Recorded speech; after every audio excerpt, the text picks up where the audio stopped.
喺香港返中山嘅話，有咩方法啊？你仲唔知道咧？由香港出行返中山咧有幾種嘅交通方式？咁今期嘅話咧，我就一次過同大家講下啦。由香港返中山咧有幾種嘅交通方式俾你選擇。咁而家咧就同大家講下啦，坐船嘅出行方法啦。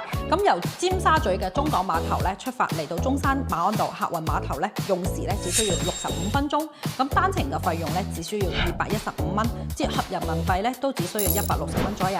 咁但係如果你由香港海天碼頭出發嘅話咧，亦都只需要50分鐘可以直達中山。第二條咧就係高鐵出行嘅喎。由香港啦西九龍咧出發，你可以選擇向廣州南站同埋深圳北站咧落車，換乘嚟到中山站或者中山北站。呢度咧大概用時係2個鐘，咁費用嘅話咧係190蚊到240蚊之間。第三種咧就係跨境直通巴士啦。咁喺香港咧都會有好多嘅上車點啦。咁有2條路線可以俾大家揀嘅，可以經過深圳灣口岸啦，亦都可以選擇呢個港珠澳大橋。車程咧大概係2個半鐘頭到3個鐘頭。